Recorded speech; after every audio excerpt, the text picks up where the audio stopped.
Hi everyone. तो आज इस वीडियो में हम लोग देखने वाले हैं alternative form of chemical potential. ठीक है, बट इससे पहले हम लोग स्टार्ट करें, इससे पहले हम लोग को इसका बेसिक फॉर्म पता होना चाहिए। ठीक है, तो इससे पहले मैं एक बार इसका बेसिक फॉर्म लिख देता हूँ। तो जैसा कि हमें पता है केमिकल पोटेंशियल म्यू से डिनोट करते हैं, तो म्यू आई मतलब chemical potential of ith component is equal to G I bar. ठीक है, partial molar gives free energy of ith component. ठीक है, और इसको हम लोग लिख सकते हैं ऐसे दो जी टी अपॉन दो एन आई और टेम्परेचर, प्रेशर और एन जे, जहाँ पे जे नॉट इक्वल टू आई मेरा कांस्टेंट है। ठीक है, इस केस में मेरा जो जी टी है वो लिख सकते हैं total number of moles into molar property. ठीक है ना। तो सपोज एक कोई मिक्सचर है, उसमें मेरा n कंपोनेंट्स है। टोटल कंपोनेंट्स कितना है? टोटल कंपोनेंट्स मेरा इज इक्वल टू एन है, कैपिटल एन। ठीक है, और जो टोटल नंबर ऑफ मोल्स है वो मेरा लिख सकते हैं हम लोग n1 प्लस n2 प्लस ऐसे ही अप टू n। ठीक है, जहाँ पे n1 है number of moles of component 1, n2 है number of moles of component 2 और nn है number of moles of component n। ठीक है, तो n टोटल मेरा ऐसे लिख सकते हैं। ठीक है, सबका समेशन। तो ये हो गया मेरा basic definition of chemical potential. ठीक है, अच्छा, अब हम लोग देखते हैं कि इसका अल्टरनेटिव डेफिनेशन क्या है और फिर उसका हम लोग डेरिवेशन करेंगे। ठीक है, तो अल्टरनेटिवली इसको हम लोग लिख सकते हैं mu I is equal to do U T upon do N I और एस वी और N J not equal to I मेरा कांस्टेंट है। तो इसका अल्टरनेटिव डेफिनेशन में ये हो गया। ठीक है, अच्छा, इस केस में हम लोग को देखना है कि एक सेकेंड में इसको हाईलाइट कर देता हूँ।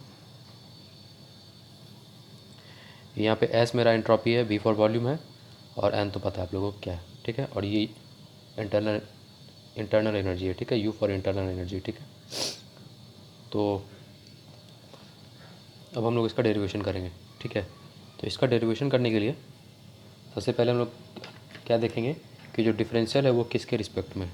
ठीक है, वो किसका है और किसके रिस्पेक्ट में है। तो जो डिफरेंशियल है वो है यू टी का। ठीक है, और जो मेरा कांस्टेंट है वो एस है, वी है और एन है। ठीक है, तो जिसका डिफरेंशियल ले रहे हैं हम लोग, ठीक है, जिसका डिफरेंशियल ले रहे हैं उसको एज ए फंक्शन ऑफ जो कांस्टेंट है उसका फंक्शन लिखेंगे। ठीक है, तो इस केस के लिए तो प्रूव करते हैं इसको हम लोग। यू टी को as a function of S T V T n1 n2 ऐसे ही अप टू nn। ठीक है, फंक्शन लिख लिए। ठीक है, अब क्या करेंगे, इसका हम लोग टोटल डेरिवेटिव लेंगे। टोटल डेरिवेटिव जब लेंगे तो सबसे पहले इसको हम लोग एंट्रोपी के साथ डिफ्रेंशिएट करेंगे पार्शियली। सॉरी, यहाँ पे u आएगा, डो यू टी अपॉन डो एस टी। ठीक है, और इस केस में मेरा वॉल्यूम और total number of moles constant रहेगा। ठीक है, अच्छा, अगर मेरा n1 कांस्टेंट है, n2 कांस्टेंट है, ठीक है, और सारा नंबर ऑफ मोल्स कांस्टेंट है, तो टोटल नंबर ऑफ मोल्स मेरा भी कांस्टेंट रहेगा। ठीक है, और यहाँ पे D S T. Similarly v के साथ डो यू टी अपॉन डो वी टी, और यहाँ पे मेरा इस केस में मेरा s और total number of moles constant रहेगा, और यहाँ पे डी वी टी। ठीक है, प्लस जो इसका हम लोग लिख सकते हैं समेशन करके i equal to 1 to n ना do U T upon do N I, और यहाँ पे मेरा डी एन आई और एस टी एस भी कांस्टेंट रहेगा। ठीक है, और N J not equal to I ये भी कांस्टेंट रहेगा। J not equal to I ये मेरा कांस्टेंट है। ठीक है, इस समेशन को बेसिकली अगर हम एक्सपेंड करें, ठीक है, इसको मैं अच्छा एक सेकंड इसको मैं एक्सपेंड करके लिख देता हूँ कि इसको मैंने क्यों लिखा है यहाँ पे। ठीक है, ये टर्म कहाँ से आया। ठीक है, इसको अगर हम लिखेंगे तो अगर हम डी यू टी का डिफरेंशियल ले रहे थे, टोटल डेरिवेटिव ले रहे थे, तो सबसे पहले हम एस टी के साथ डिफरेंशिएट किए, उसके बाद वी टी के साथ किए, अच्छा, इसके बाद हम लोग क्या करते हैं, N1 के साथ करते हैं डिफ्रेंशिएट इसको, फिर उसके बाद N2 के साथ डिफ्रेंशिएट करते हैं, फिर N3 के साथ करते हैं, फिर N4 के साथ, ऐसे ही अप टू Nn के साथ करते हैं। ठीक है, तो उसी चीज़ को हम लोग समेशन के फॉर्म में लिख दिए हैं। ठीक है, i equal to 1 to n और differential do U T by do N I. ठीक है, और यहाँ पे आई मेरा वेरी करते जाएगा। ठीक है, तो उसी चीज़ को हम लोग एज ए समेशन के फॉर्म में लिख दिए। ठीक है, अच्छा, अब इसको हम लोग इक्वेशन 1 मान लेते हैं। ठीक है, इस इक्वेशन को हम लोग इक्वेशन नंबर 1 मान लेते हैं।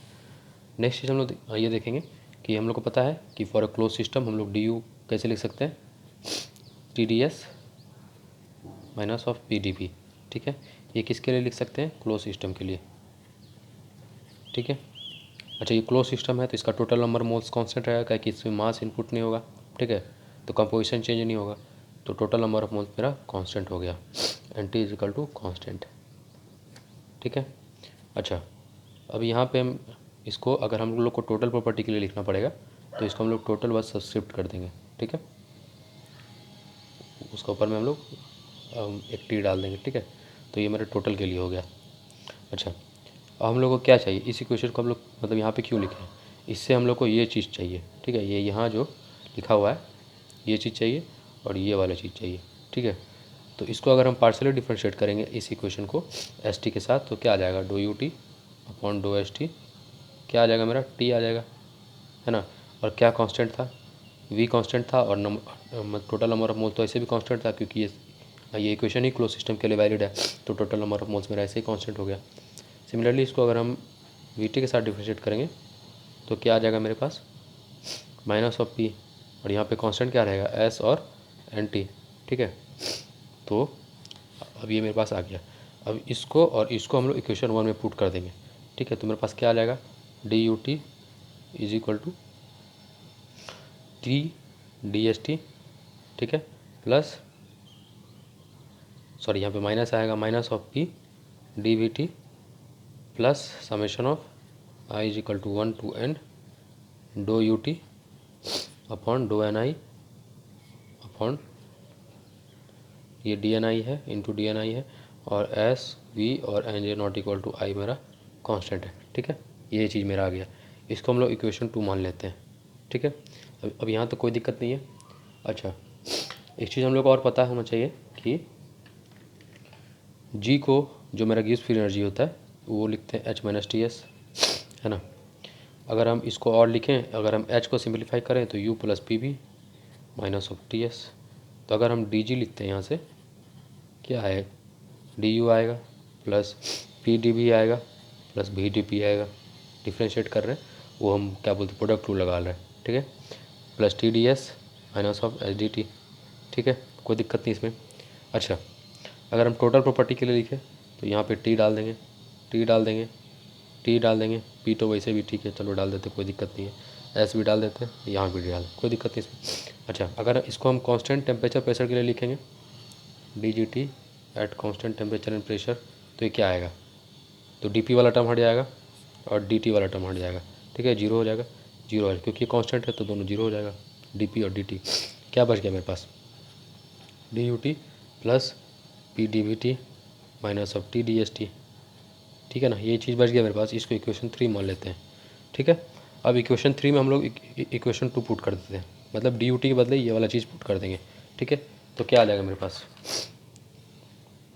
डी यू टी के बदले हम लोग इक्वेशन 2 में जो वैल्यू है उसको पुट कर देंगे, तो क्या आ जाएगा, T D S T minus of P D V T plus summation of I is equal to 1 to n।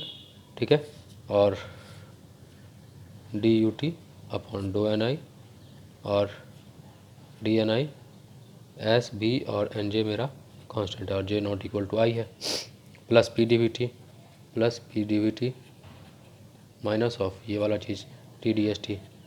ठीक है, अच्छा, कुछ कैंसिल हो रहा है क्या, बिल्कुल हो रहा है, ये कैंसिल हो रहा है, ये कैंसिल हो रहा है, ये इसके साथ कैंसिल हो रहा है, क्या बच रहा है फाइनली मेरा बच रहा है D G T at constant temperature and pressure is equal to summation of I is equal to 1 to n। ठीक है, do U T upon do N I और डी एन आई। ठीक है, एस बी और N J not equal to I, ये मेरा constant है। ठीक है, अच्छा, अब हम लोग को पता है कि ये जो चीज़ है इसको हम लोग लिख सकते हैं कैसे, इसको हम लोग लिख सकते हैं summation of mu I D N I, ठीक है। और I equal to 1 to n, वो तो खैर पता ही है, ठीक है। और बस इसको रिप्लेस कर दिए और I equal to 1 to n, ये वाला चीज़ तो ऐसे ही लिख देंगे, इसमें कोई दिक्कत नहीं है। टू एन आई और डी एन आई एस भी और N J not equal to I, ठीक है। अच्छा, अब ये किसी भी n के आर्बिट्ररी वैल्यूज़ के लिए वैलिड है, ठीक है। तो जब ये किसी भी वैल्यूज़ के लिए वैलिड है तो यहाँ से मेरा समेशन और डी एन आई डिफरेंशियल वाला टर्म हट जाएगा, तो मेरे पास क्या बचेगा, mu I is equal to do U T upon do N I, है ना, और एस पी और N J not equal to I मेरा कांस्टेंट है। ये आ गया मेरा केमिकल पोटेंशियल का अल्टरनेटिव डेफिनेशन, ठीक है, इसमें कोई दिक्कत नहीं है।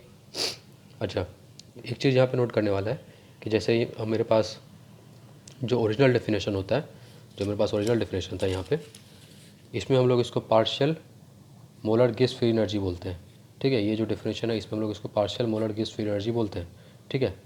लेकिन यहाँ पे हम लोग इसको पार्शियल मोलर इंटरनल एनर्जी नहीं बोल सकते। क्यों नहीं बोल सकते हैं? क्योंकि यहाँ पे जो कांस्टेंट्स है वो मेरा टेम्परेचर और प्रेशर कांस्टेंट नहीं है, ठीक है। उसको पार्शियल प्रॉपर्टी बोलने के लिए जो कांस्टेंट रहता है वो टेम्परेचर और प्रेशर रहता है कांस्टेंट, और साथ में एनर्जी तो रहता ही है, ठीक है। लेकिन टेम्परेचर प्रेशर कांस्टेंट होना मस्ट है, ठीक है। लेकिन इस केस में मेरा जो कांस्टेंट्स है वो एस और वी है, इसीलिए इसको हम लोग पार्शियल मोलर इंटरनल एनर्जी नहीं बोल सकते, ठीक है। तो ये मेरा alternative form of chemical potential का डेरिवेशन हो गया, ठीक है। Thank you.